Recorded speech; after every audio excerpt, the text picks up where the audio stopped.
Bienvenue dans l'Esprit d'Actu pour cette seconde partie consacrée au Coran avec Ghaleb Bencher.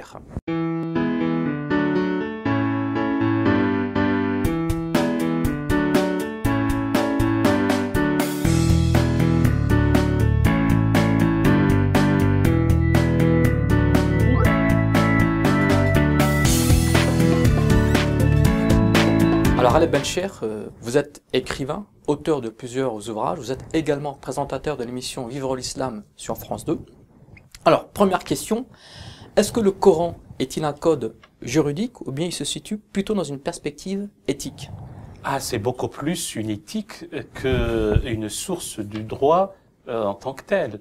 Assurément, on n'a encore une fois qu'à se référer au nombre de versets coraniques, à supposer que l'approche quantifiée ou quantitative soit pertinente, ce dont je ne suis pas sûr. Mais quand on voit que les 29 trentièmes du corpus coranique nous parlent d'épopées, d'éthique, de cosmologie, de récits des prophètes, du paradis, de l'enfer, de l'au-delà, et que le 1/30e, avec ces versets ambigus, équivoques, non équivoques, explicites, implicites, qui nous parle de ce qu'on pourrait appeler une disposition législative, eh bien, ne serait-ce qu'au niveau de cette présentation-là, la réponse à la question, elle est naturelle. Alors, on se souvient tous du discours de Benoît XVI à Ratisbonne sur foi et raison.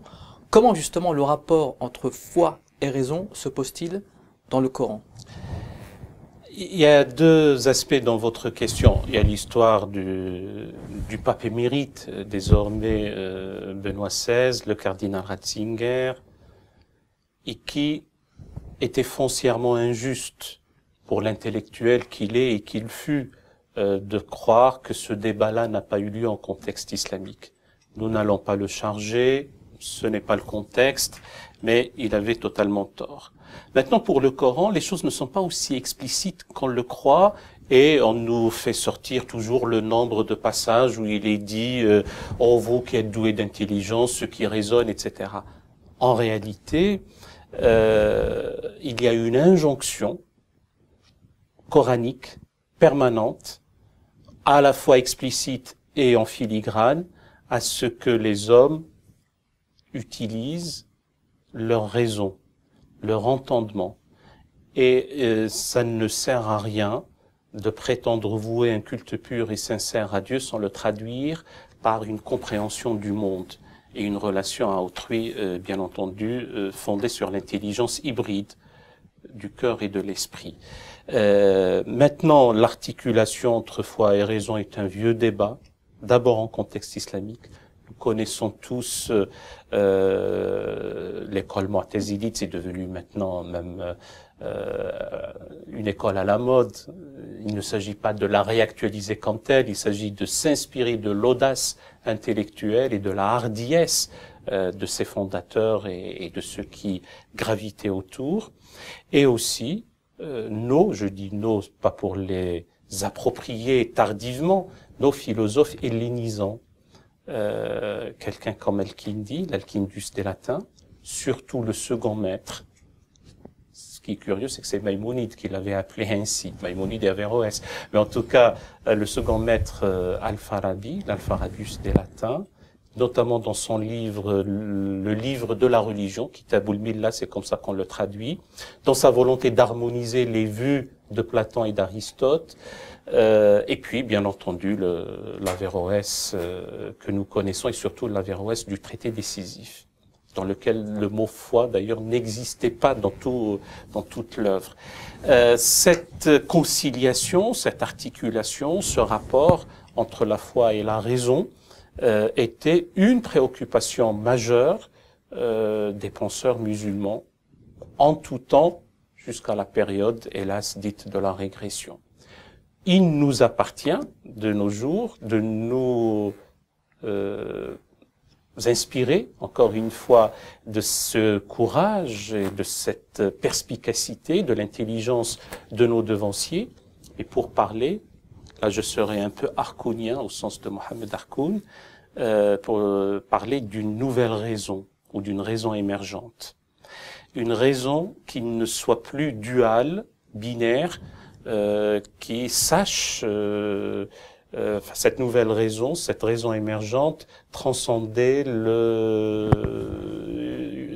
laid et le beau, pour une esthétique qui est au-delà de la laideur et de la beauté, de l'erreur et de la vérité, de l'injustice et de la justice, qui sache subsumer l'insécurité et la violence, des choses comme ça. Et cette nouvelle raison, la raison émergente, allie les ressources inventives de la technoscience, les nouvelles technologies, l'intelligence artificielle, les horizons cognitifs encore ouverts pour l'humanité, et aussi, et surtout, l'invariant besoin de transcendance, la soif inextinguible de spiritualité. Alors, sur la séparation des questions temporelles et spirituelles, vous affirmez qu'il n'y a pas de principe de gouvernance dans le Coran. J'avais beau compulser le Coran du premier verset jusqu'au dernier, je n'ai trouvé nullement une manière aussi claire, aussi univoque, aussi explicite, aussi déterminée pour comment on gouverne la cité. Alors, si on s'adosse sur tel ou tel passage et ce qui ne, et en traduit, gouverne pas selon ce que Dieu a prescrit, se trompe. Parce que le terme ici n'entend absolument pas une quelconque idée de gouvernance, mais d'arbitrage. Et en plus, cette absence d'indication claire quant à la gouvernance est une délégation laissée aux hommes de choisir la meilleure façon d'être gouvernés et de gérer leur cité. D'une part, cette délégation est importante. Elle est conforme à la dignité humaine. Deuxièmement, à supposer, vous m'auriez entendu le dire 2 ou 3 fois dans nos entretiens, parce que c'est une prudence de taille, à supposer qu'il faille s'enchaîner à la référence scripturaire, chose qu'il ne faut surtout pas faire, eh bien, on a quelques passages qui nous enjoignent à comprendre qu'il y a une nette distinction entre les deux ordres, temporel et spirituel. Le très beau verset coranique qui dit « Ô vous qui avez cru, obéissez à Dieu, aux prophètes et aux détenteurs de l'ordre parmi vous », ça sous-entend que la concomitance et la simultanéité de ceux auxquels on doit obéissance, qu'il y a effectivement 2 ordres. Il y a Dieu et le prophète, c'est naturel dans un contexte de croyance et de foi, et les détenteurs de l'ordre parmi vous, ceux qui veillent et qui gèrent les affaires dans la cité. Alors, on va aborder une question métaphysique. Souvent, l'islam est associé au fatalisme. Alors, quel regard portez-vous sur ce concept théologique de prédestination? Alors, nous ne sommes pas là, mais si l'émission y participe, pourquoi pas, à rectifier des erreurs. Et l'une d'elles, c'est le fameux fatum mahométanum qui faisait horreur à Leibniz et qu'on trouve dans son essai de Théodicée, où on pense, lui le premier, mais d'autres, et surtout malheureusement dans une certaine islamologie mise au service de la colonisation, que le fatalisme est inhérent, intrinsèque, organique, structurel à la pensée islamique. Et nous connaissons les histoires du Mektoub, c'est écrit, etc. Et le fatalisme des Bédouins. En réalité, non. Il y a une école, une parmi d'autres, celle des Djabrites, celles qui disent que l'homme est déterminé. Mais on a toute la gamme, tout l'arc-en-ciel qui va jusqu'à ce qui parle, et ce n'est absolument pas une altération de la foi, que Dieu s'est prescrit dans un acte de libre volonté de borner sa puissance, délibérément, pour donner un sens à sa justice, par la bonté et par un souci, si j'ose dire, scrupuleux de la justice. Quel sens allons-nous donner à la liberté de l'homme et en plus à ses actions, si même le mal que commet l'homme, alors que le Coran dit plutôt le contraire, émane directement de Dieu, puisqu'elle est la source de tout. Donc, ce débat-là a toujours existé. Nous gagnerions aussi à le réactualiser. Il y a une tendance qu'on peut étayer, c'est vrai, sur des passages coraniques, à mon avis minoritaires, par rapport à la pléthore d'autres versets qui, eux, militent dans le sens d'une liberté réelle de l'homme. D'aucuns ajoutent une liberté relative devant la liberté absolue divine, comme la lumière de la bougie est relative devant la lumière du soleil. Mais là, ce ne sont que des paroles. Peut-être que l'homme, effectivement, agit dans la préscience divine, certes. Toujours est-il que l'homme, et nous devons plaider pour libérer l'homme de tous les enchaînements et pour que nous libérions nos esprits des enfermements doctrinaux et pour que nous puissions dégeler nos glaciations idéologiques et sortir des fameuses clôtures dogmatiques, eh bien qu'il y a une initiative à prendre pour l'homme, pour gérer sa vie ici-bas, telle qu'il l'entend, si c'est un homme ou une femme de foi et de croyance, eh bien dans l'adoration de Dieu, certes, mais en tout cas, ce qu'il fait ici-bas lui incombe. Alors actuellement, il y a des prédicateurs du Golfe qui appellent au djihad, notamment en Syrie. Alors sur le djihad, vous affirmez que ce n'est pas une guerre sainte, que le djihad c'est plutôt un effort dans la voie de Dieu et que dans le Coran, la guerre n'est pas sanctifiée. En aucun cas et d'aucune manière. Et c'est même une accusation grave. Et là, si vous me pardonnez quelques instants de gravité, je suis atterré d'entendre des intellectuels musulmans accoler au vocable djihad la notion de guerre sainte. En aucun cas, encore une fois, la guerre n'est sanctifiée ni dans le Coran, ni même dans les discours de polémologie les plus virulentes. Il y en a eu.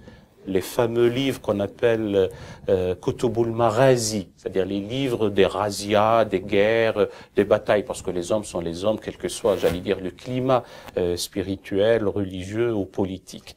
Ceci d'une part.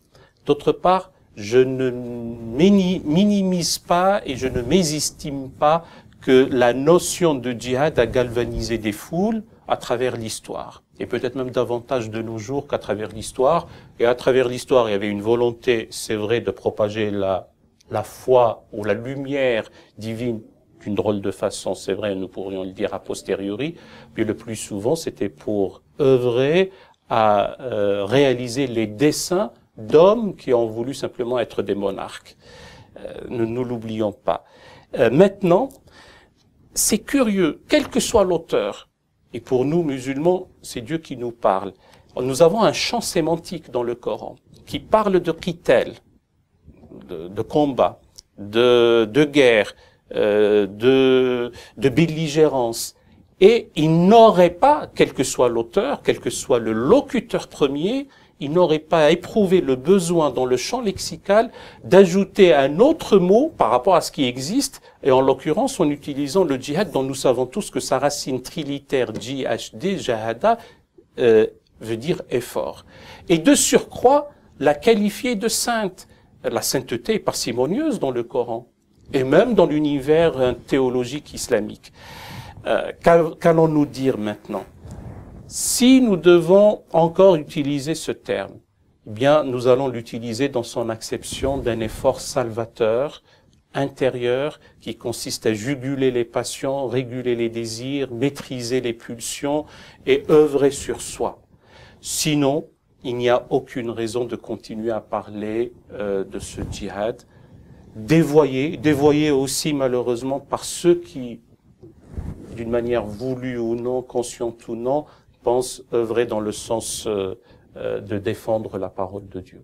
Alors, pour conclure, Aleb Benchir, quelle interprétation du Coran un musulman doit-il avoir dans une société non musulmane? Vous posez, et surtout comme dernière question, alors qu'elle nécessite des colloques ad hoc, une question on ne peut plus cruciale et pertinente. D'un côté, je suis en train de me dire, je ne suis pas sûr qu'il faille parler d'interprétation, parce que ce ne sont pas des pluralités d'interprétation ou de sens, mais dans certains cas, et ça demande peut-être plus d'explications, des pluralités d'usage. Je m'explique. Un passage comme celui du verset 7 de la sourate 3, sourate Al-Imran, qui dit, je le résume pour nos chers amis téléspectateurs, c'est lui qui t'a révélé l'écrit ou le livre dans lequel il y a des signes ou des ayats ou des versets qui font partie de la mère du livre, Ummul Kitab. Ceux-là sont péremptoires ou explicites, très bien, et d'autres sont équivoque ou ambigu. Celui qui est attaché à la fitna ou au dévoiement, ou par passion ou par toute autre chose, va s'accrocher à ces versets équivoques. Et il y a d'autres versets qui sont effectivement implicites ou équivoques, mais dont ne connaît le sens que Dieu. Et si on s'arrête après Dieu, on met une virgule, une césure et on ajoute « et ceux qui sont dotés d'une science profonde diront nous y croyons ». On va penser que c'est Dieu seul qui comprend le sens de ces versets, et ceux qui sont doués d'une intelligence et d'une science profonde vont dire nous allons y adhérer. Et si on ne met pas de césure et on ne met pas de virgule, on va comprendre que c'est Dieu et les hommes doués d'intelligence et d'une science profonde qui le comprennent. Et là, ce n'est pas une question d'interprétation, c'est une question d'un double usage. Il y a ceux qui vont choisir le fait de mettre une césure après Dieu, et donc les hommes n'ont qu'à y adhérer, et il y a ceux qui disent, eh bien, les savants, les hommes de savoir, à côté de Dieu, auront aussi à comprendre le passage comme ceci. Donc c'est plus une affaire d'intelligence et d'approche du texte qu'une affaire d'interprétation. Mais s'il devait avoir une interprétation, eh bien ça serait celle, d'utiliser le mot n'est peut-être pas dans l'approche utilitariste, mais de s'inspirer de la révélation coranique comme une source éthique, une source de miséricorde, d'amour, d'un amour incandescent, puissant, transnaturel, gratuit pour autrui, une source incommensurable de miséricorde. Et pour ce qui concerne les autres manières d'agir dans la cité, eh bien les musulmans, comme leurs concitoyens, vivent dans un contexte où la norme juridique est une émanation rationnelle de la part de leurs législateurs. Merci à vous, Ghaleb Bencher. Donc à très bientôt pour un autre numéro de l'Esprit d'Actu.